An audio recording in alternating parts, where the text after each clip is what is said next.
3, 2, 1. Not the smartest guys in the room. What's up, Tom? There's only two of us, so That's we it. could be the Just smartest us. guys. Just us being not smart in this room. We could be smart. I mean, theoretically, anybody could be smart, I guess. Hey, if we read, if we study, maybe we want to be the smartest. We are now officially the smartest guys. That would be the best. Hey, I mean, we are now. that's fair. If it's just the two of us, then I guess by definition we are the smartest guys in the room because we're Today, literally the this only is two we people are in the. the room.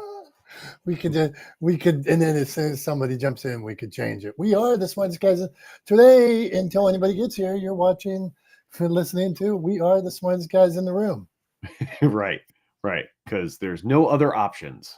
We're right. it. We're all you get. That's all we got. So what's going on, Dom? What's new in your world? Where do you want to start, Tom? Well, should we? I mean, you tell me if you want to talk about the 2-wheel incident. Yeah, that my bike only has one wheel now. I'm just hoping. Like, what'd you call that thing that you think fell? That you said, I wonder if it malfunctioned. The skewer. The skewer. I looked that up on the internet, and it is ironic that my skewer was laying out in the middle of a road. I mean, it shouldn't have come out. Like the skewer is supposed to be, there's basically there's a kind of a nut essentially on on the end opposite where the lever is on the skewer that that thing that goes through the middle of the bicycle wheel that holds the bicycle wheel to the frame of the bicycle. um those skewers are supposed to be not be able to come out because there's like a nut on both ends, so it shouldn't be able to come out. So the fact that it was out of the wheel says to me that it came apart while you were riding it, and that's probably what caused the back wheel to go crazy and then come out, and then ultimately probably caused the crash. But that's my guess, was that it sounded kind of like, from what you described, I threw out like, maybe it was the skewer failed, and you were like, yeah, it was laying on the road. That was weird. And I was like, that's not good. It's interesting. You guys that are superior but hey, Debbie, what's going on? Howard, what's going on? Debbie just retired, by the way. So one of my questions for you today, Tom, was, are you doing what you want to do? Are you doing what you're good at? So as Debbie, so we'll get back into bike riding. Debbie, I fell off my bike. Howard fell off my bike. Get into this. I'll show you some show and tell, may incorporate some bumps and bruises or other things today.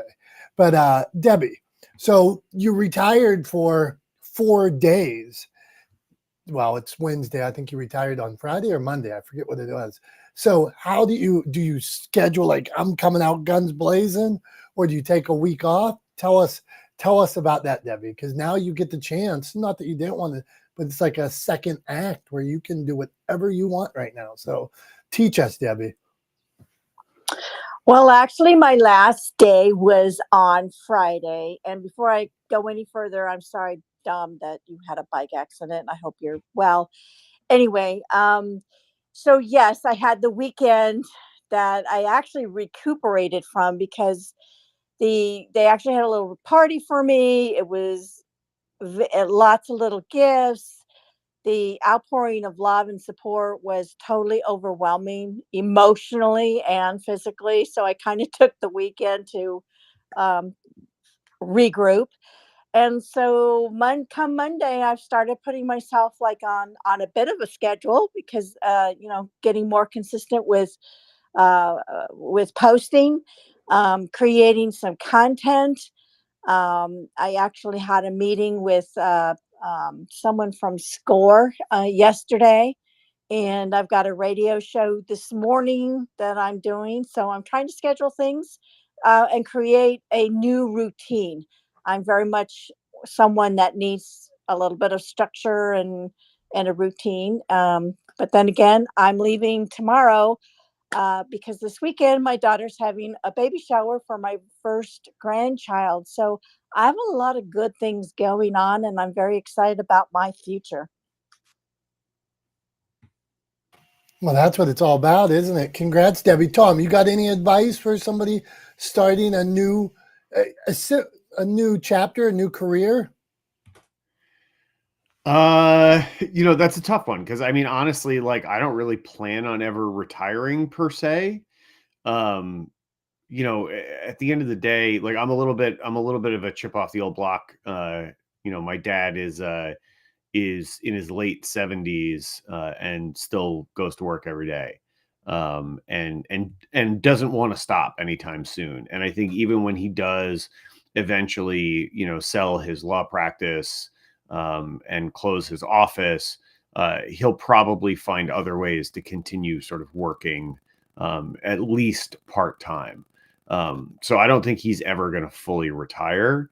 And I think like your dad's, not dissimilar, I don't think, right, Dom? I mean, your dad is still out there working every day, loving what he's doing. My aim is to build a business that, that I never want to leave. So I don't know in terms of like retirement. I do know from like anecdotal experience when my mom, who was a teacher, retired, suddenly she was busier than she ever had been because she was like, I've got all this time on my schedule I have to fill up now. And she just started scheduling herself like crazy. So she's got so much stuff going on all the time. I feel like she's more scheduled now, as a retired person, and she's been retired for about 10 years.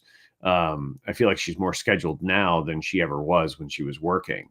But yeah, I mean, I think, focus on doing what you love, and stay busy. I think that's the important thing. There's this sort of weird myth that we're sold that like the goal is to spend, the majority of your adult life working towards having a couple of years of fun at the end of your life. And I think that's a bizarre way to approach things. Like it just doesn't even it never really made sense to me, even as a kid. I was like, wait, so I go to work for 40 years. And then after that 40 years, I like spend the last 10 or 15 years of my life kind of like, I don't know, when I'm less able to go do things, that's when I try to go do stuff. Like that's when I try to live my life. So I get like 15 years of life at the end of having spent 40 years working towards getting that 15 years. Like that sounds crazy. Like it's not a very good return on investment, right? So like yeah, I don't know. I never really understood that kind of philosophy of retirement. So I think stay busy, keep working, just work at something different, focus on your passion projects, which it sounds like Debbie's doing. But I mean, that would be my advice is like, whatever you do, don't just sit around, and put your feet up, because it's a lack of activity, a lack of, stimulation, I think is a surefire way to, not only not lead an enriched life, but, potentially, remove opportunities and limit yourself, both in scope and in scale. So that's those are my thoughts. All right, let's get to the group. We're talking. Okay, so here's what we're talking. Next chapters, whatever the chapter is for you, what are you going to do? What you're doing now, are you good at it? Are you doing what you like to do? So you could be, let's say, like I was in pharmaceuticals. I hated pharmaceuticals, right? And I was trying to get out of it the whole time, means to an end and things like that. So is where you're at, is it working for you? Or maybe you're in some business and you're thinking, I really don't enjoy this because too much of the business is networking or sales or doing things that I'm really not good at. So, hey, and so we got Howard, we got Jolanta, we got Julie. So Howard, what do you think, man? You got any advice for us? How you been? I don't know about advice. Good morning, everyone. I just followed you on Twitter too, by the way. Go on. Sorry about your bike accident. Hopefully you're recovering well. And Debbie, certainly congratulations. Yeah, I'm just kind of in a stage right now, I guess, in my life where I've, left corporate America probably about 7 years ago now, and been on this journey and just really applying all of the life's lessons of all the victories and successes, and at the same time all the failures and things that didn't go as planned, and just trying to apply the best learnings from all that into something that has become kind of a passion for myself in terms of being, call it an entrepreneur when you're towards, in your 50s, as opposed to earlier in life. And yeah, but I'm a big believer. You got to keep moving ahead. You got to keep learning. You got to keep applying. You got to keep being motivated. And above all, you got to find ways to give back, whether it's, big ways to give back, or even the small little things that you can help people along the way. Because I know for me to get to where I've gotten to at this point, and to have that flexibility and that freedom, a lot of people definitely helped me along the way. And I always remember that. So I always try to at least pay it forward best I can. And I'll leave it there. Thanks, Dominic. Okay, Howard, we need to dig in. So you leave the corporate world. So Debbie just left the corporate world. I left the corporate world a while ago. So you leave the corporate world and you're on your own. So how do you make sure that you don't get, there's this what do they call it, emotional runway and financial runway, that some people, the financial runway is actually longer than people think, and the emotional runway, like they get 6 months out, 12 months out, and I don't like being alone. I like a check on Friday. How do you make sure that you stay on task, Howard? Yeah, great question, Dominic. I'm not sure there's a perfect answer, but what my experience is that fortunately, after the corporation I was with, private equity came in, took it from a publicly traded company to a private company. And suddenly, a number of us that were at that, call it executive level, were basically, we're thanked for our service, and we moved on, right, to pursue other opportunities. So from that point, I was fortunate enough with, call it the network in particular. I found myself actually in a couple of different consulting opportunities, and that kind of provided me a little bit of runway to kind of step back a little bit, reflect, but yet have a totally different environment. So obviously a totally different, call it corporate lifestyle, work lifestyle. So from that standpoint, that allowed me just to kind of, as things evolved, it really became a journey. And I got involved with one company that was heavily involved in, call it the rising natural and organic food category. And that just opened up some doors. And it ultimately led to a aha moment that occurred in a grocery store aisle, identifying a product that I couldn't believe carried a warning label on it. It was a children's product, and that was kind of like the spark that said, "Hey, wait a second, there's something to, you know, it looks like that there could be something going on here." And after doing more research, I realized, I have an opportunity to apply all the different experiences and skills that I've obtained, and made that decision to, and it wasn't like an immediate decision, but after doing the research for a few months, really said to myself, okay, it's time. I'm as equipped as I'm ever going to be. There's never going to be a perfect time, but I'm going to take this moment and take the plunge. And that's how it happened. Howard, so I want to dig in a little bit here. I'm curious. You piqued my curiosity. So I just pulled up your bio here on Clubhouse. It says Fortune 50 executive who is now working as an entrepreneur. I'm curious, what space were you in? What was your role in that Fortune 50 company, if you don't mind saying? And what are you doing now? What are you doing now as an entrepreneur?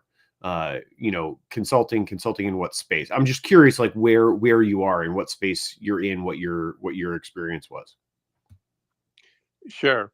I had a couple of roles. One was vice president of marketing with a pet specialty retailer, and then I was a VP of e-commerce with a major home improvement line.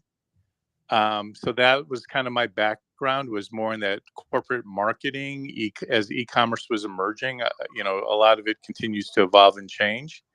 So that was kind of the background and the experience.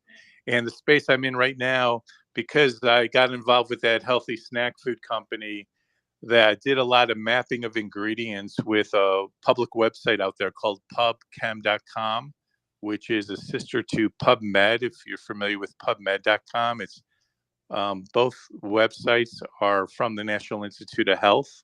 That was the reference to determine whether an ingredient, a food ingredient, was safe or healthy. Anyone can go to PubChem and you just put in whether it's a food ingredient, a cosmetic ingredient, or any other type of ingredient. In my case, what I wound up being attracted to was oral care. And after researching the market and putting, hundreds and hundreds of ingredients through that PubChem filter, realizing how many, according to PubChem, harmful ingredients exist in so many products out there. That was really the spawning or the motivation to strike in developing a natural oral care product line, and that's what I'm involved with today. Cool. Thanks for sharing that, Howard. I would love to, I don't often do this in here, but I would be curious. I don't want to drag everybody into what would be probably a deep rabbit hole of a conversation that I'd love to have with you about your experience in the corporate world, specifically in marketing, because my focus is on helping businesses communicate more effectively with the communities that they seek to serve, primarily through video content. And my background's in the entertainment industry as well. But yeah, I'd love to have a sort of longer, nerdy conversation about kind of the state of marketing and where I think things need to go, and curious to hear your thoughts in return. So let's connect. Let's connect offline and set up a time to chat, if that's all right with you. Oh, sure, Tom. No, I appreciate that. But I definitely won't be the smartest person in the room on that one, but I'm more than happy to share. Me neither, but you'll definitely be the one with the most corporate experience. So out of that conversation between the two of us. So I would appreciate it. I'll send you a message and we'll set something up. What do you think, Dom? I think it's good. I'm looking at your YouTube comments. Jamie Hill said, "We are the smartest people in the room." And that's because early on today, it was me and Tom. And so we decided the name is changing. When it's just us, we are the smartest guys. But Howard, thanks for sharing that. We appreciate you. If I can only talk so long, it is because I fell off my bike. I bruised myself up, hurt ribs, hurt elbow, bruised ribs, cracked a rib. My lungs are a little messed up. That's what's so weird. Like, it hurts on my shoulder blade, but the ribs in the front. So I don't know what's going on here. So Jolanta, what's going on? Are you good at what you do? Do you like what you do? Or do you want to be doing something else? Go on, Jolanta. What do you got for us? Hey, Dominic. Hey, Tom. Nice to see you guys. Hey, John. Good to see you in the room, too. Let's see.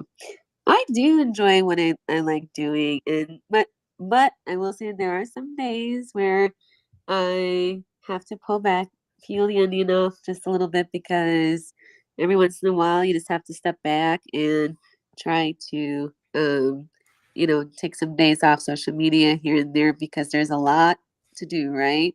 I didn't realize I would be wearing multiple hats as a content creator or an entrepreneur myself. And, aside from photography, I think there's a lot that goes into running a business. So I enjoy photography a lot. I enjoy filmmaking process.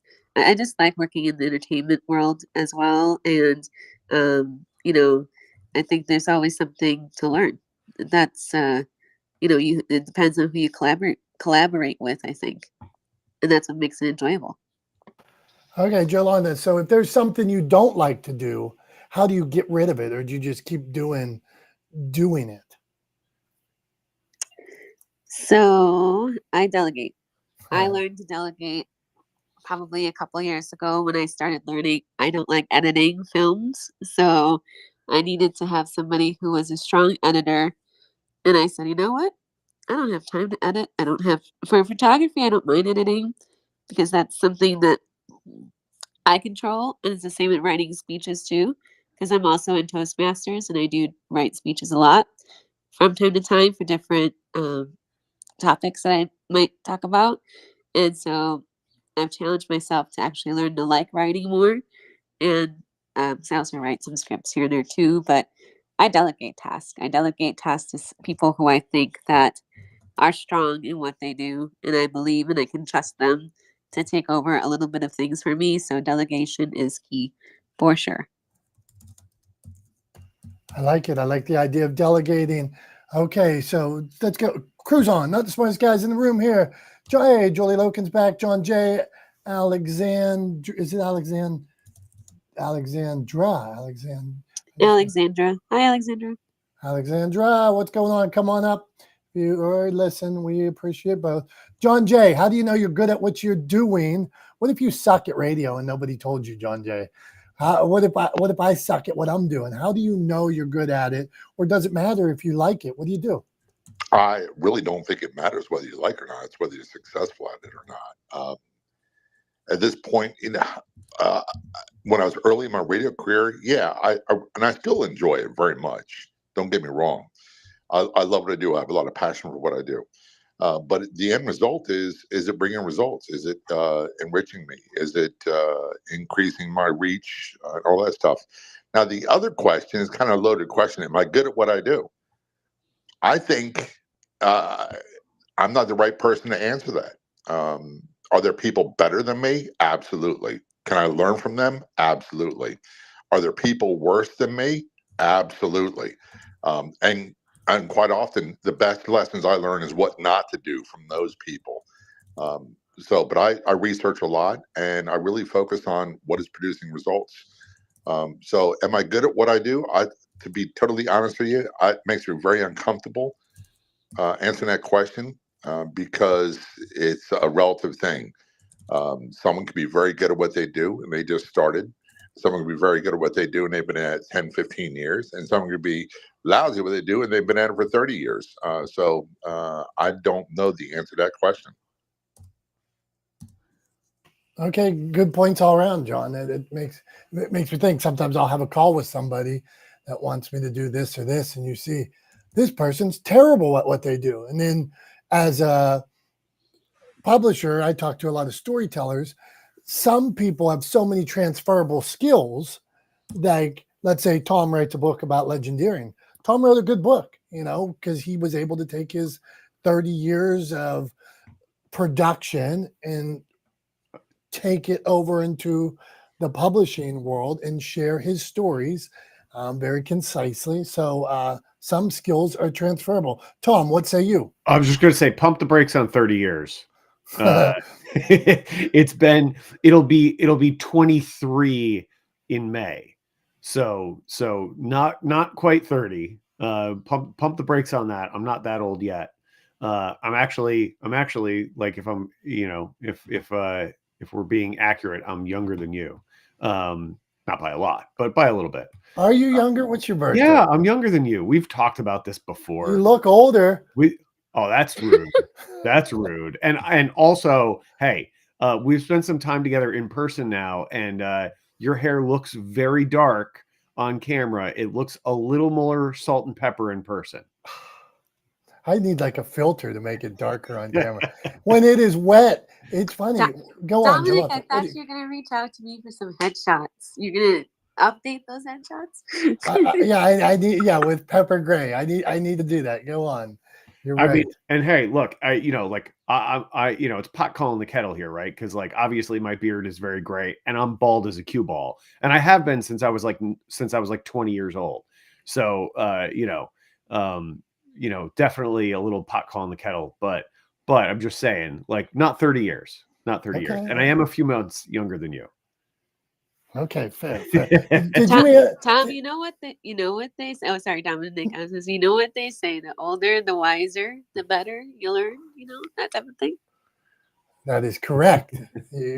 And I read, like, one of my favorite books is Og Mandino, The World's Greatest Salesman, and this gentleman. I'm just going to go to like Debbie switching careers, Howard switching careers. At some point, the gentleman in the book gives away all his gold and he starts all over again because he has these basic core principles. And so I think anybody that I think you're, this guy is like my dad at 82, 81, still out working all the time, thinking he's going to take over, he's going to franchise, he's going to do whatever he does. You are still young as long as you're out there hustling, doing what you do. So it is never too late. All right, we got to get to our friend Julie Loken. Julie Loken, how the heck you been? How was Alabama? What are you into? Julie, how do you know if you're good at what you do, or should you stick to things you like? Teach us, Julie. I love this. Alabama was amazing. It was great. I got to see Chris, so we hung out for a little bit, which was fun. Chris Anderson. Hung out with my kids, which was amazing. But let's just think about this. How do you know when you're good?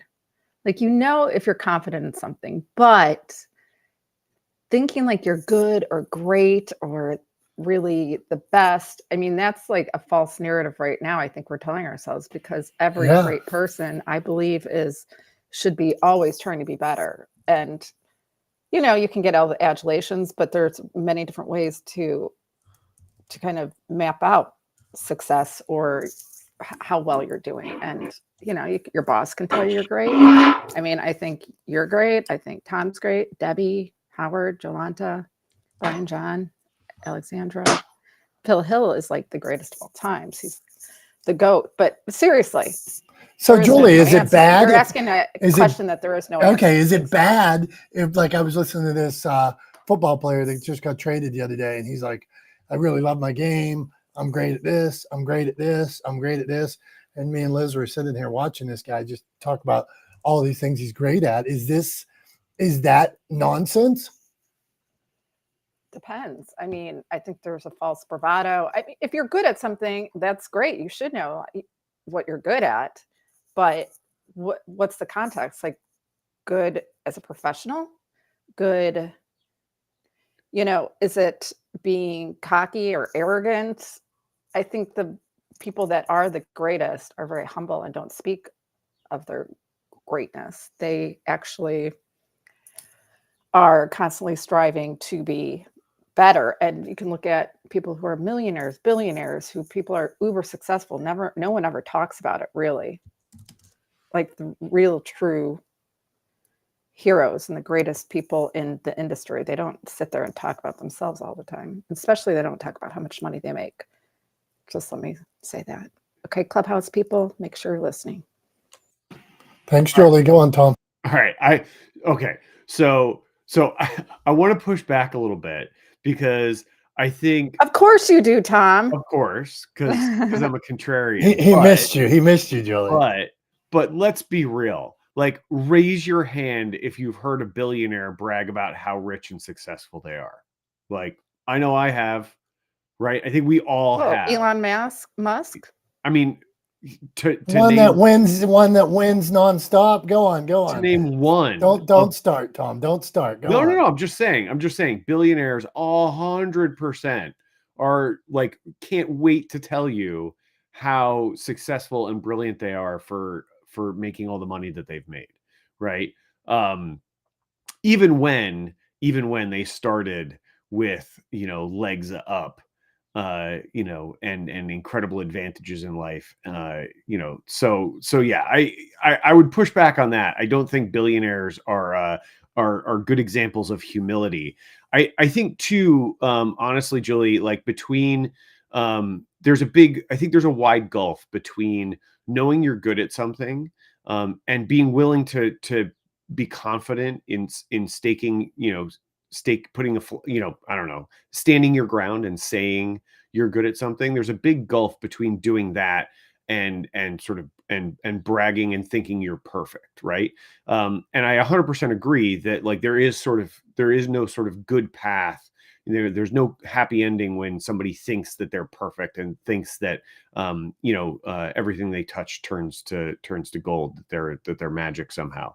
But I think really successful, dedicated people who are experts in their field absolutely believe in their own expertise and their own skills, But they also know that part of being really good at something is constantly trying to improve.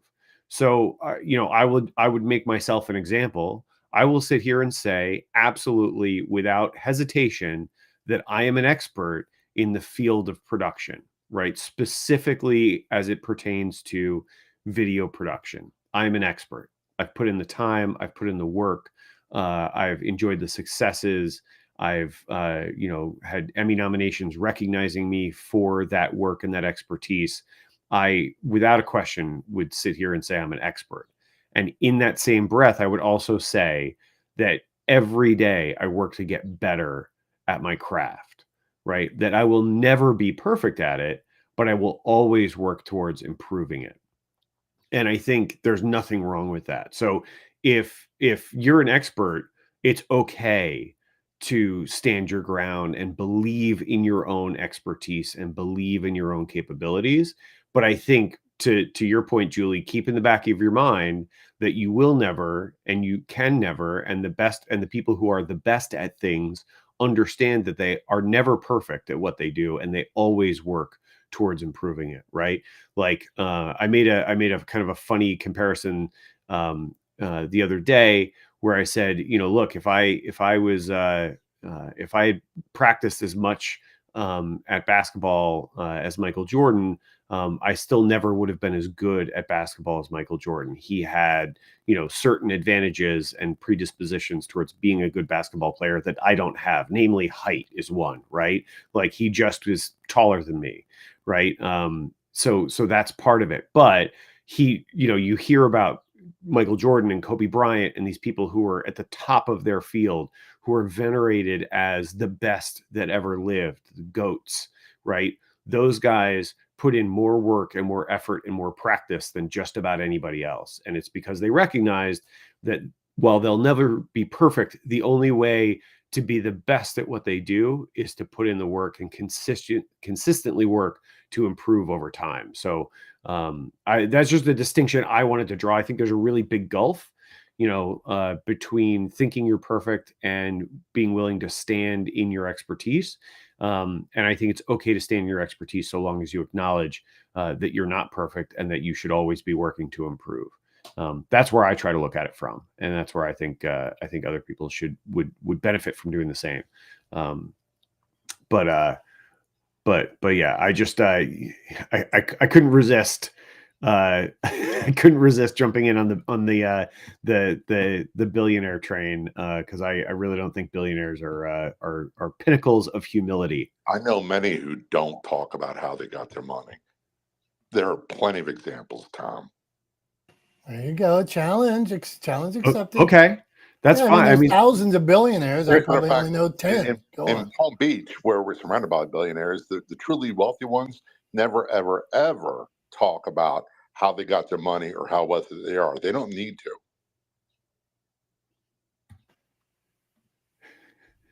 to. Go on. Yeah, that's fair. Go on, Tom. What do you want? I think again, I think I hear what you're saying, John, and I'm not saying, I never said all billionaires do it or all wealthy people do it. I just don't think that if you want to talk about, examples of humility, I don't think billionaires are a good place to point. That's what I think you did say the term all. I believe you did say the word all. I'm going to call you out. And a lot of what you talked about is pure opinion and speculation on your part, which means for you, it's correct. It doesn't mean it's correct for everybody else. Fair. I never said it was correct for everybody else. I said that I think. All right. Play the tape. That would be great. Play the tape, Tom. I wish Clubhouse still had clips, because then I would make clip on it. Okay, Dominic, stirring it up. Did I stir? I don't think I did. Okay, not the smartest guys in the room. Now, all right, Swifty, man. So what do you do when somebody's out there telling you how good they are at something and you're like, this person's not good at this at all? You just move on, or you doing the same thing? What do you think? It depends what kind of mood I'm in. Sometimes I just chuckle to myself inside and I listen. And then sometimes I poke. and I might poke, and I'll be honest, sometimes it's just the mood I'm in. But here's the bottom line, and I think we would all agree. I'm not competing against millionaires, billionaires, $1,000 heirs. I'm competing against this ugly guy that looks in the mirror at me every morning. And so, like, words that people say, about themselves don't bother me.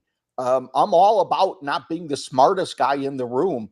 I've said that hundreds of times. If you're the smartest guy in the room, you're in the wrong room. So I'm all about that. And we all know that we've all been around that person who's braggadocious and talks very highly about themselves. That's just the way they are. They come from that background. That is the life they live in, and they need to feed that. And we all need to feed ourselves in certain ways. And then there are very humble people, and I've lived around them. You look at Farmer Joe. He's in overalls every day. You see him at the farmer's market, and you've known him for 10 years, and then you hear the guy's worth $20 million, and you would never know it because he's up at the market, selling his goods and buying other goods, and he's just Johnny Lunch Bucket. So there's all types out there, and I think you can learn from everybody. And let's go back to a topic we talk about a lot. You just got to be genuine to yourself. Do you like who you see in the mirror? And I agree with Tom and John and just we got to keep, in my opinion, we got to keep just getting better at what we do. And that is a journey. I don't think that's why people like Michael and Jordan and Kobe understood that they weren't reaching a goal. They were just pushing their journey further and further than others did. Their goal wasn't to get to a place. Their goal was to push themselves further. Their heroes, and I forget who said it in one of the award things, was they were looking at how great they could be in 5 years if they kept pushing and pushing. And I think that's awesome. Because I wrote a word down the other day, potential. Like, do we any of us really know what our potential is? I don't. I'm not sure what my potential is. All I know is I've got a lot of room ahead of me to go chase down, and that's what I try to do. I'm complete. I think I don't know what my full potential is, Swifty. I agree with you there. I do know that all through school growing up, I got on my report cards, it said, like, every semester it said not living up to his potential. So apparently all of my teachers in elementary school knew what it was, but I'm with you. I still don't know what mine is. Hey, I was supposed to be an underachiever, and I'm okay with that. And my son laughs because he didn't like school in high school, and he's had teachers tell him, you won't amount to, and he's a lineman, and he found his niche. He loves it. He's great at it, and he remembers those words. And I'm glad he remembers those words. One, because he probably was a meathead and deserved to hear some of that. And two, I think it did drive him to be the best, be better than he was, which I think is, I'm glad that he's finally found that area that he knew was that potential he had, that he didn't show a lot of people when he was younger in his teens. And now he's showing it. And as I tell him, this is a journey, not a destination. So, people who thought we were, like underachievers, that was me. If it wasn't for people like me, there would be no upper class, upper percentage of students. So I was okay with that because, that's a moment in time. And I think sometimes we have to realize, especially when we get down on ourselves. And I know for me, I'm harder on myself than probably anybody else would be, even in athletics. When I played, when you make a mistake, and if you're hard on yourself, you just want to keep getting better. I think it's a quality we're missing in a lot of young people today. This desire to keep getting better and to be honest with ourselves. But, it's all good. I'm complete. Swifty brother, you're on fire today. Brian came out and got us back in order. Good stuff, Brian. Appreciate you, man. We appreciate everybody who comes every week. So whether you're here for 10 minutes, 20 minutes, or you're retired like Debbie just did, and you can spend hours and hours with us. Debbie should be our new moderator and be here every week. So let's continue here. Hey, inch by inch, I want to tell you something just as an inch by inch type thing. Yesterday, I just finished, and finished is a funny word, but I just finished a full draft of a screenplay I've been working on for like years. And it was a book, My Name is Sharon, about my mom's battle with Alzheimer's. And I was going to write the screenplay first. Then I was going to write the book at the same time. And then I realized I wasn't that smart. And then I wrote the book.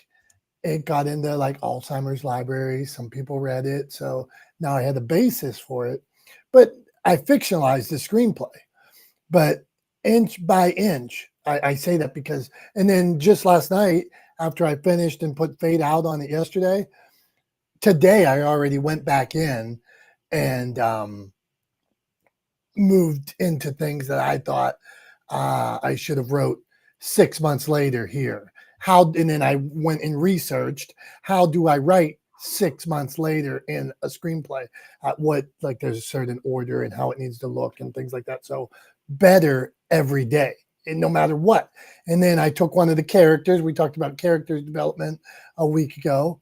I thought I should combine this character with somebody else. And even there, I thought I could tell the story better if I changed the skin color of the character. So I went back this morning and thought, that would be better. It would be better if this character came like this. So inch by inch, all things forward. Hey, What color did you make them? Green. It was a roommate of my mother's, and in this story, the roommate is now black. And she was not, but there's a lot of ties throughout the story that I thought it was integral to the way the story closes. Hey, now we got Jason in the house. I want to ask you, anybody in this room, I keep getting these emails about like optimize YouTube channel, you're doing this wrong, and they circle things and crap like that and show, and I'm like, maybe I am doing something wrong.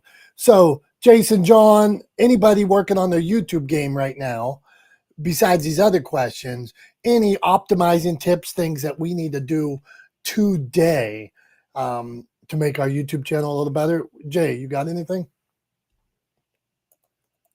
There's a lot of things you can do for YouTube, but it really starts with what do you do to get people's attention. I think the best way is just be interested in something. I mean, you can make channels or episodes. You don't have to make one thing that I figured out. Like I use 72 the Architect as I thought as one directed channel, and then I would have like say Man to Man, and then I would have Rise and Grind. You should make a channel specifically for each like creative pathway. So say like if I want to do Man to Man should have its own YouTube, and make sure that when you're on YouTube and you're searching for stuff, it's on your personal stuff, that you're not sharing it with and liking it with all your other profiles. Your profiles should be directed towards. Don't you think that's a lot of work though, Jason? Or is it just that's the work you got to do? That's the work you got to do. So if you only have say like 2 shows, then maybe that's best, because you don't want to confuse your audience. You can have your multiple channels under one name. You can do that, and YouTube made it great was it last year they introduced the handles, like where they could search you by handle instead of trying to find your YouTube URL. So that made it great. But I think from the YouTube creators I've seen, the ones that do it well, they have several channels for specific purposes, and that's okay. So, and you don't have to create often, some once a month. you know, but you're not putting all your eggs in one basket because you're supposed to diversify as much as you can. So that's where I can stand on that answer or that question. All right, we're probably coming back to you soon. Hey, John, you use YouTube, I would think. You put the shows on YouTube. How are you doing that? So I don't mess with YouTube at all. I have Okay. a YouTube channel. Haven't done anything in a long time, so I'm the wrong guy to ask. Okay, interesting. Jolanta, you got YouTube advice. No, I was just gonna comment on what Jason was saying about diversifying, because I think it's important if you have different passions that you're tapping into. Like, let's say if you like, for example, personal growth and mindset, you want to have a different topic to talk about that, then you can own all your channels. And I like that. Now you can own your own handle. I just started YouTube, so I don't have that many followers yet, but I just started posting one video here and there, and I'm just trying to learn the YouTube algorithm and how it works, because I use YouTube Shorts a lot. I love YouTube Shorts. I think they're really fun, and it's nice to post. I post my behind the scenes on my YouTube Shorts, and I get engagement there. So like I said, I'm still learning YouTube. I don't know. I used to post a whole ton back in the day on the earliest days of YouTube before it became adsy. So I remember when YouTube was free. Yes, I'm dating myself. I totally get it. Um, and it was better to use YouTube back then. But yeah, I like YouTube now, and I'm just getting used to the different topics that you could get found different ways on YouTube, and I'm learning all that stuff now. Okay, go on. So I got two YouTube stations. One's got about 850 people. I lost 1,000 people over, or not 1,000, 150 people over time. So I'm not doing something right. But I just store content there now. I used to have a series called Discovery and Inspiration where my son went out, filmed for me, or my daughter from time to time. We'd go out and interview interesting people like our buddy Brian P. Swift here. And then I have my show Bikes and Hikes. It airs on Armstrong TV, which is in about 6 or 8 states. And then they put the shows on YouTube afterwards. So the shows do well on YouTube, but I'm working for the man on that. They get all the views, they get everything. And I would love to take those shows and put them on my own channel, but I'm not at liberty to do that. So go on. I love your Oh. bikes and hikes. I love it. I love your bike. It's fun. It's interesting. It's two guys having a good time doing what they want to do. That's what people pay attention to on YouTube. It's either Hey. how to or have fun. I like your that channel. Thank you. And we're going to watch the eclipse in a few days. Yeah, we got our eclipse goggles. We got things for the cameras, all kinds of stuff.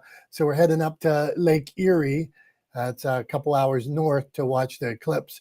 But I will tell you, as far as I'll plug our friend Tom real quick. When I went to like Legendary, and he talks about the story structure and things like that. I love the idea of story structure. And you have to take people on a journey, and you have to be consistent. And we know every time, here's where we're at. We're going to try to explore this, and this today.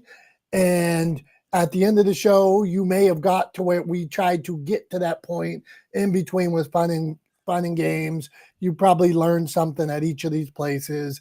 And there was some trivia, facts, and fun along the way. That's the format. And the format doesn't really change much. I mean, we might fall in extra time, or there might be some sometimes my friend Dave will take us down some odd rabbit hole of something during the show, but it all relates to, well, that's part of the fun and games. So Carrie, what's going on? Phil, Julie, blah, blah, blah. Julie was here.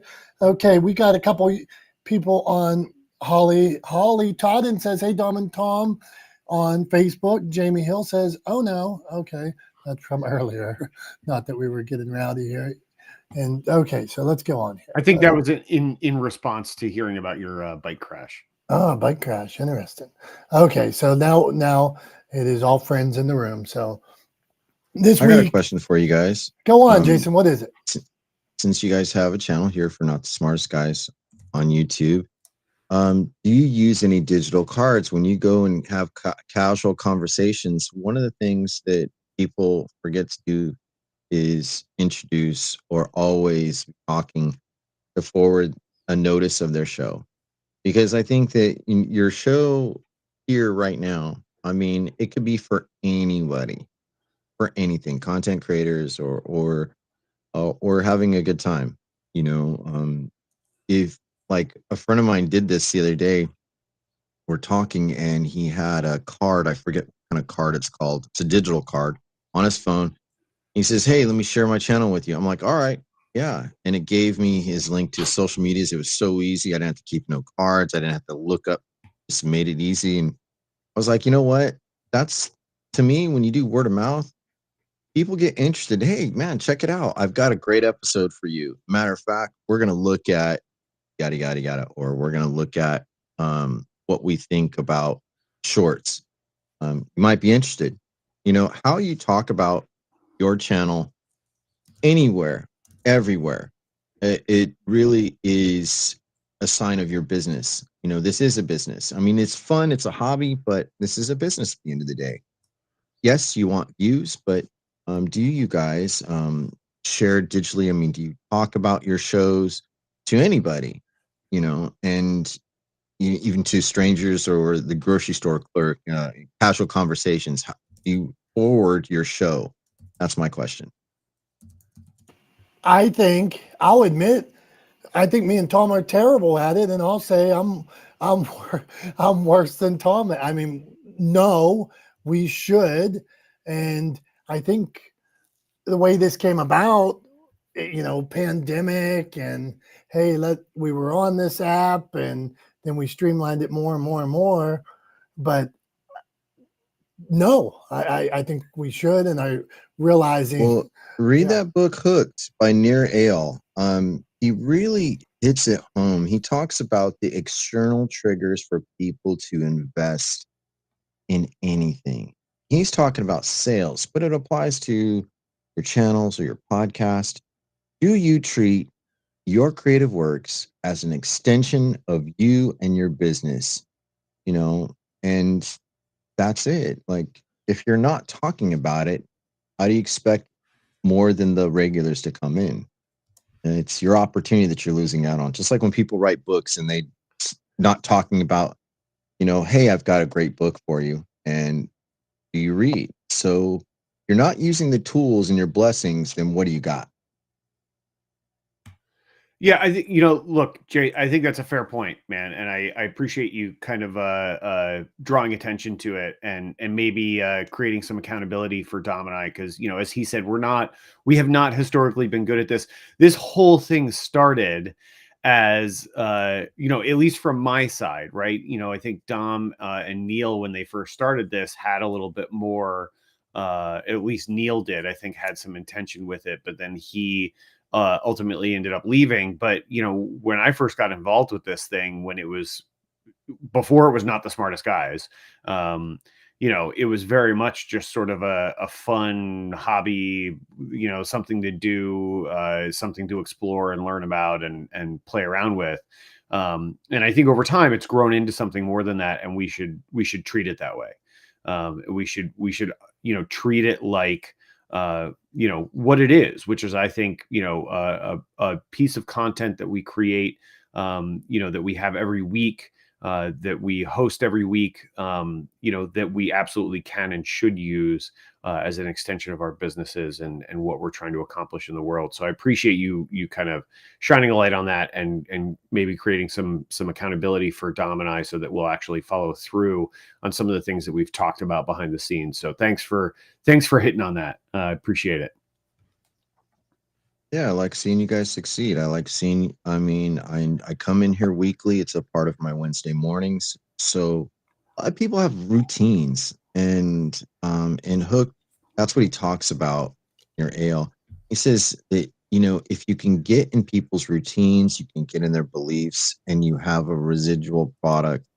And no matter how you started, whether it's serious or not serious, when does it become important, you know, for your product, you know, like you guys talked about before, going like LinkedIn or another platform, extending your brand, even though it wasn't intended necessarily, it still is the opportunity. And, it made me think like, as I've been going through my own brand stage, like I do create plenty of YouTubes, but it was all a mess. It was like a hoarder's mess. It's like a whole bunch of stuff.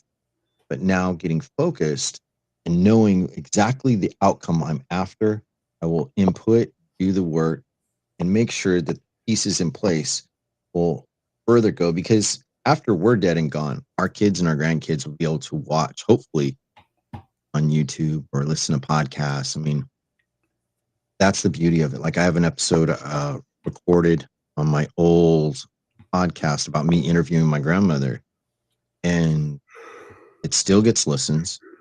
Beauty of it, she's been gone 4 years, 5 years now, and my family still goes back and listens just to hear her voice. So this is beyond just touch points, maybe making money or people, but it's an extension that goes on longer maybe than we'll be here. So I just think it's a great opportunity, covet, treat it that way.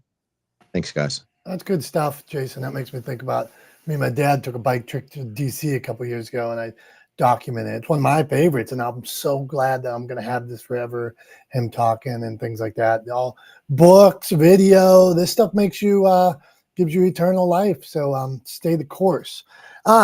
Big news here. Amazon Associates, while I'm talking here, a big 16 cents came in today. So I will keep sharing my links. 16 to the good. 297 cents. And I got 297 clicks for 16 cents. Come on, man. But I see some more people ordered. Okay. Now it's time for show and tell. We mentioned the other day, my sister was in town for Easter. We went out, me, my dad, my wife, my daughter. We had a couple drinks, nothing major. Came home, the weather was nice.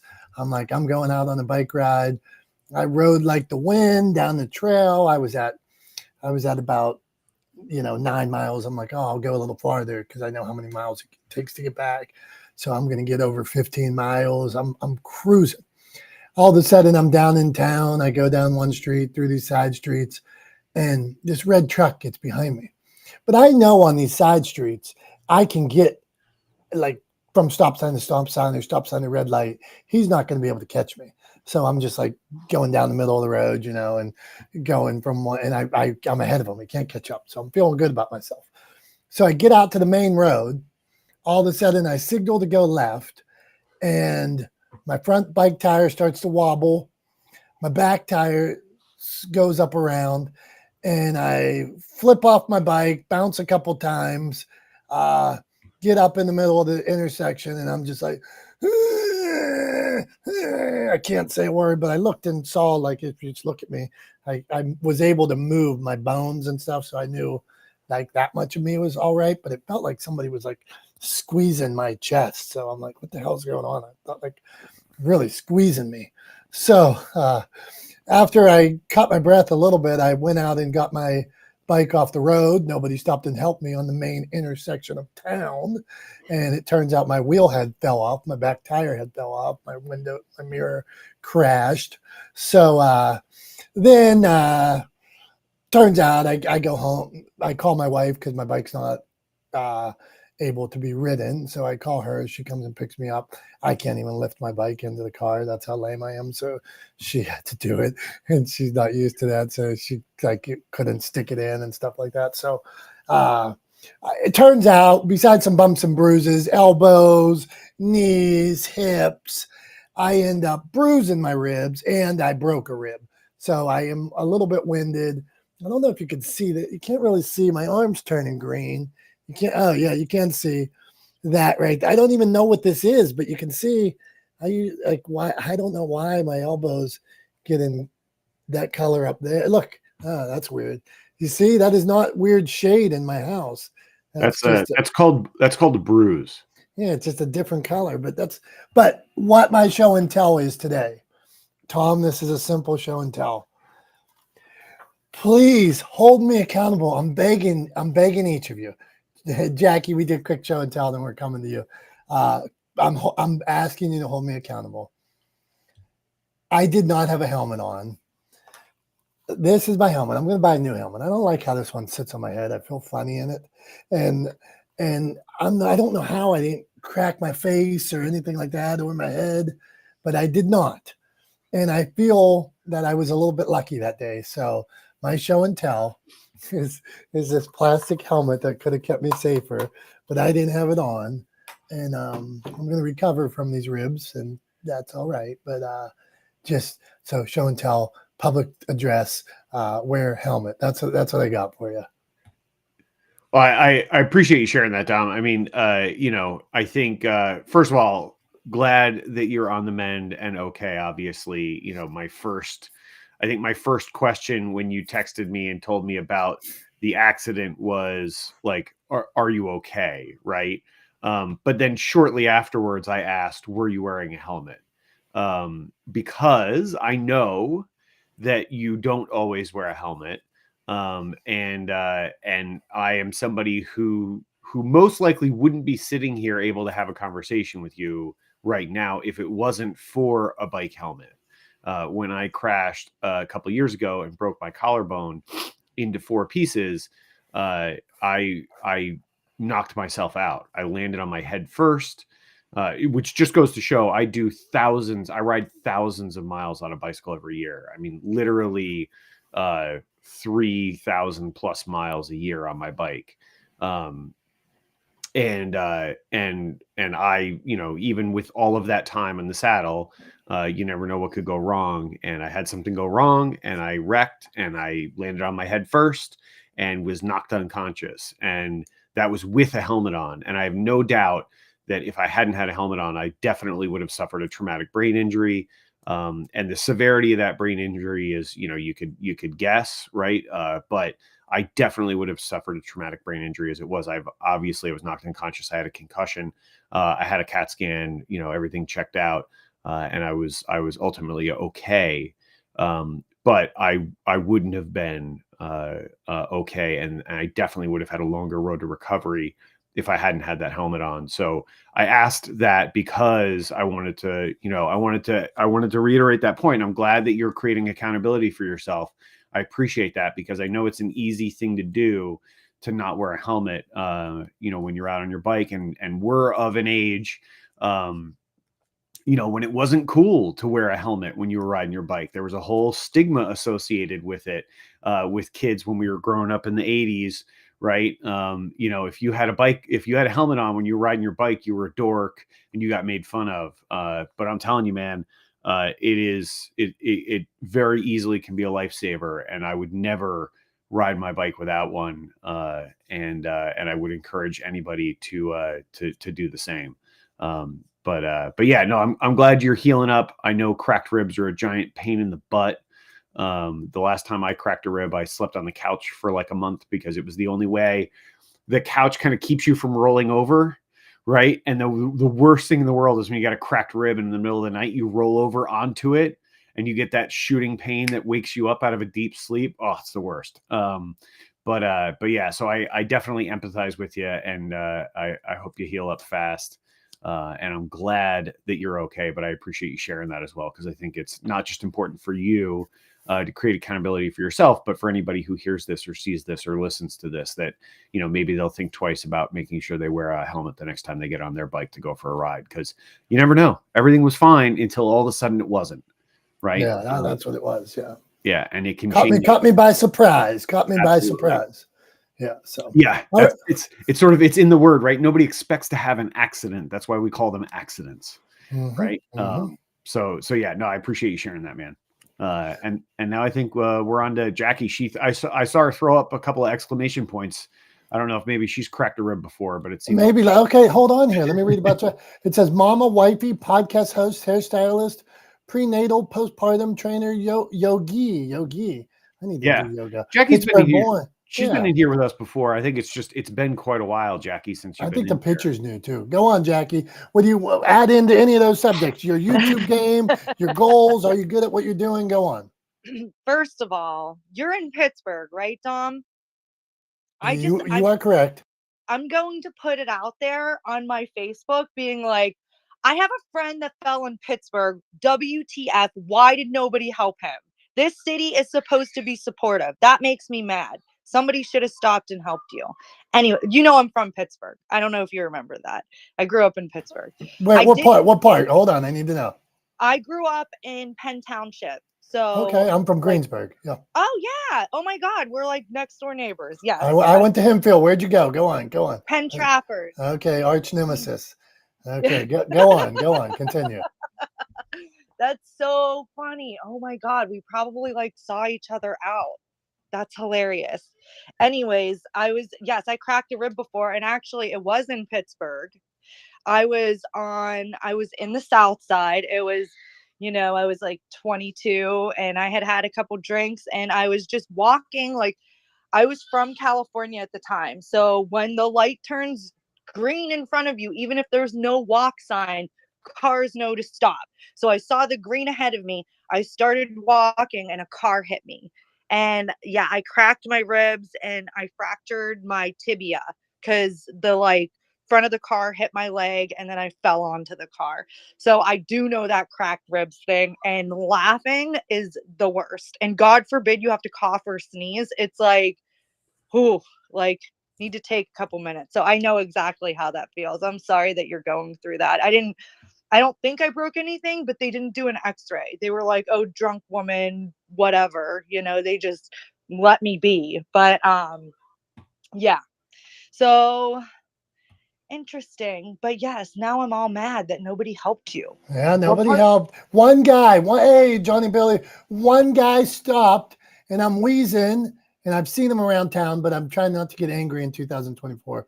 John, Tom, I set a goal not to get angry in 2024, but one guy stopped, and he said, you all right? And I'm like, and he went to the bar and didn't stop. I'm like, so I've seen him around town, and I think I need to ask him when I see him if he remembers and why he didn't stop. But okay, go on, Jackie. You got a tip for us? Tip question. What do you got? A tip. Am I supposed to come up with a tip? No, oh my God. No. I just figured that. Well, you're a podcast host, so do you use YouTube at all? I do actually. I just started using YouTube this season. I am not great at it, but I am working on it for sure. And I'm going to continue to use YouTube more and more because I'm starting another podcast. I have one podcast about parenting right now, starting another one about spirituality. So with that podcast, I want to include meditations and also like yoga work to go with it. I just have a program and I don't have the money to pay to go through the program yet. I can do it because I'm a trainer, but I can't technically call it yoga because I haven't had the official yoga training. I can do what do they call it? Relaxation techniques, which is basically the same as yoga, but they won't let me call it yoga. So once I actually get the training, that's going to be a part of my other podcast that is starting in June. And that's the tip I'm going to give right now is woo-woo person here. What's happening in our universe right now is making a lot of people spin out of control and not understand who they are at this moment. So just be aware of that and keep reminding yourself of that. And it also is going to bring a lot of stuff up that you think you buried from the past, and it's going to come back up and you're going to be like, why am I thinking of this again? It's to heal. So those are my little tips. Time to heal. We appreciate you. Thank you, Jackie. Jackie. How do I say that? Come on, teach me. Jackie. It looks like Jackie. It's Jackie. My mom. She was just messing with other people from Pittsburgh. Okay, gotcha. I've been called my favorite that I've been called is Jacqua. That was my favorite. I was like, that's very creative. I'll keep it. I actually like that better than Jackie. I Jacques. We're going to start calling you Jacques when you come in here. We would never do that. We'll call you by your name. All right, not the smartest guys in the room. Tom, it's almost that time for wrap up time. But let's get a tip from Billy. Anytime you get Billy around, you need a tip. Billy, you make YouTube videos, you make Amazon videos. Do you have a tip for us? What do you got, Billy? Where you been, man? I miss you. like this handsome devil. Go on, man. Yo, what's up, Dom and Tom? Hope you guys are doing good. Tip, I don't know, man. I did a get a 19 or 18-pound coffee mug and make a TikTok video with your wife. That is my tip. That thing, we made a video earlier this week, and it's got over 1 million views. Actually, like 1.6 million last time I checked. Slow down. You got an Yeah, 18-pound, crazy. 18-pound toss, 18-pound coffee cup. Is that what you just said? Yeah, 18-pound coffee cup, man. Okay, Somebody sent it gotcha. to me to review. And sorry, I'm in the car and it's raining, but Mm-hmm. yeah, I'm that's intrigued. what we See, did. just Very interesting. with that part of the story. Okay, so get Billy's tip is get an 18-pound coffee.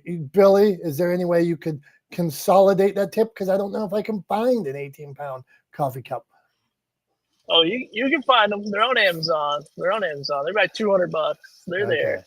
I was messing with you, but really, what you're saying is be unique, Yeah. be unique, be different, be interesting. No, be what I'm yourself. saying is Yeah. don't try, don't plan, don't overthink it. I plan and overthink content all the time. It never does anything. If you want to get viral, just create stupid crap in your kitchen. That's my tip. That's my shocking takeaway from my entire life this week. Is just I'm in shock at how many people care to engage on seemingly worthless content, in my opinion. So it's very interesting. And Billy, you are speaking of a platform where they are promoting feel good, 15-second, fun, silly, wild. So when you try to, do meditation on that platform, it might not work. When you try to do this or that, but when you give them an 18-pound coffee cup, exactly what the platform really was intended for, isn't it interesting that you kill with your video? Swift, you came off. Do you have something to say? No, it's just a scary testament to where our country's gone. And if you think about it, because to your point, Dom, yeah, it might be 15 seconds, maybe 30 seconds, but you see these young people, and not even young people anymore, but spend hours and hours, and you need that downtime, and you need to laugh, and you need to have fun. But when you look at what people could be doing to make themselves better, to make the world better, instead of spending 2 hours looking at videos of just stupid shit, which and I've done it, guilty. There's a need, somewhat of a need, but the development end of young adults is just come to a halt. Like they just don't. I see it I push my kids. I see it with nieces, nephews, kids I've coached. The thought of progressing their own abilities, they would rather sit and watch somebody watching a video doing something than actually doing something for themselves. It's almost frightening, in my opinion. And I mean, for those people who have kids or grandkids, to a point of almost being concerning. Just my Brian, hang in there, man. I'm gonna go the opposite point on this just for you. My daughter's in 9th grade. She's a stinking genius. The other day, she's been wanting me to do her math homework forever. Like, Dom, can you do? Dad, do the math. Do the math. Finally, one day, I'm like, I can do your math. It's got all these X's and square roots and bars and graphs and things like that. So I said, I need 2 pieces of paper. Go down to my office. Get me 2 pieces of blank paper. I sat down with this thing and I plugged every number into every exponent on the page, and like thinking that I could get to the answer. And so finally, I if I put a 3 in, I got one way. If I put a 4 in, I was 100 off the other way. I just wasn't getting anywhere. So finally, I was like, answer's 3.5. And just guessed, and she was like, ha, ha, ha, the answers, you needed to say A equals B and B equals C, and the answer is over some weird looking thing. So my point, I'm saying there's hope, man. Hang on, man. There's hope. You know that. All right, Tom, it's that time. Take us home. What do you got for us, man? Yeah, well, Give one us a thing- beautiful wrap up. A beautiful wrap up. Go on, man. Yeah, I got two things. But first, before I jump into what I wanted to talk about for the wrap up real quick, I want to give some broader context to kind of what Brian was talking about and what Billy was saying about people, how it was interesting that people would, so many people would watch this sort of seemingly, sort of nonsense video. But my response to what Billy was saying was, look, they got entertainment value out of it, right? And entertainment value is value. If it makes you smile, if it makes you laugh, if you find it interesting or funny or whatever, that is value to the viewer. So that's what I think they were getting out of that video you were talking about with the 18-pound coffee mug. I saw a similar video. I don't think it was yours, but another one with that same 18-pound coffee mug just the other day. So I know what you're talking about. But then in response to what Brian was saying, I just want to give some broader context. So I'm going to read a quote real quick, and I'm just going to ask you, Dom, to take a guess at who said this, right? So I'm just going to read this quote real fast. The children now love luxury. They have bad manners, contempt for authority. They show disrespect for elders and love chatter in place of exercise. So who do you think said that, and when do you think it was said? Dom. Okay, it's a trick question, so I'll give you an answer. Oh, hold Tom, on. you got to unmute, buddy. Did you unmute? I can't hear you.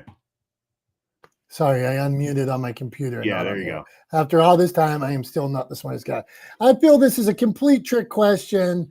I don't want to go as far back as Plato or Aristotle or somebody like that. So, but I could be in the right path. But I'll go newer. I'll go, since he's cranky, I'll go Andrew Jackson. You should have trusted your gut. That was Socrates over 2,000 years ago. And what, researchers have kind of looked into this phenomenon, because it seems like a recurring theme that sort of older generations complain about younger generations. And the reason that they found that it happens is because we're really bad at remembering what we were like when we were younger. Like we're really bad. We may, really place a high value on reading, in our 40s or 50s or later in life, but we're bad at remembering that we didn't do any of our assigned reading in high school over the summer in between English classes. So anyway, I just wanted to give some broader context to that, that basically, as long as recorded history has existed, at least in Western culture, going back as far as Socrates, we have, writings that it's a common theme that older generations complain about how easy younger generations have it and how lazy they are. So just, have that in the back of your mind as context. When we're talking about this, everything's different for every generation. So there's that. Good point. No, it's a good point. And I'm sure our parents said it about us, and I'm sure their parents said it about them. Absolutely.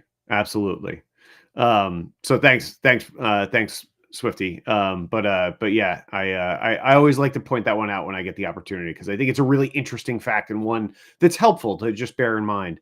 And one that I've kind of reminded myself of when I've caught myself thinking the same way. Okay, that being said, Tom, this is a yes and no question for you. Simple, yes or no. Do you agree what Socrates said? No. All right. Definitely not. Cool. I think he was falling victim to the same phenomenon that the researchers have discovered, and that is that we're really bad at remembering what our younger selves were like. So yeah. But all right, here we go. Let's wrap it up. So interesting thing came to my attention literally in the last 24 hours. I find it really interesting, and I hope you guys will too. So I remember, I think it was 2017, 2018, when Amazon debuted their cashierless grocery stores, where you just walk in, you take whatever you want, you put it in your basket, and then you walk out, and somehow you automatically get billed for the things or charged for the things that you take. And they were sort of billing it as an AI-backed, future solution to shopping. And I remember thinking to myself at the time, I don't get how this works, right? And I'm an overly inquisitive person, admittedly. I was always annoying to my parents as the kid who would always ask why to everything that they said or everything that happened. I always wanted to know why. I always wanted to understand how things worked. And I totally appreciate that I'm overly inquisitive, but there was something about it that always sort of piqued my my meter of like, something just doesn't quite add up with this, right? How are they doing it? And the fact that they're not telling us how they're doing it makes me wonder if they're being honest about what it is that's happening. And I feel vindicated, because as it turns out, they were being very dishonest about what was going on. And in the last 24 hours or so, we've come to know that actually those stores weren't really AI backed at all. They had a whole load of cameras in them, and then Amazon had hired about 1,000 workers in India to act as remote cashiers. So basically, what was happening when you walked into one of these Amazon stores that was employing their technology, where you could just walk out, which is actually what they called it, the just walk out system, which was meant to quote unquote revolutionize the retail experience. Basically, there were remote cashiers watching video feeds, logging everything you put into your cart, and then charging your card and ringing you out essentially as you walked out the door, to make sure that you paid for everything. So it wasn't this sort of AI promise of automation. It was really just a sort of clever way to outsource cashier jobs overseas and pay people much less than you would have to pay workers in the States to do the same job, because they figured out that they could do it remotely and just hire people in India to do it via video feed rather than having to physically be in person in the store. So the reason I share that is, one, because I think it's fascinating and interesting, but two, because I want to encourage everybody to not accept things at face value, right? All I'm saying is, it has always served me well, even when it has been to the frustration of my parents or the annoyance of friends when I've been overly inquisitive. It has always served me well to ask the question, why? And then in the absence of someone being able to provide me with an explanation, going out, doing the research, learning about something, and figuring it out for myself. And I would encourage everybody here to do the same, everybody listening to do the same. If you're curious about how something works, answer the why. Right? When I was a kid, my parents would steer me towards the encyclopedias on the shelf in the other room in the house, and I would have to go look things up. Which then, they, much to their regret, meant that I would then come and report back to them with what I had learned, whether they were interested or not.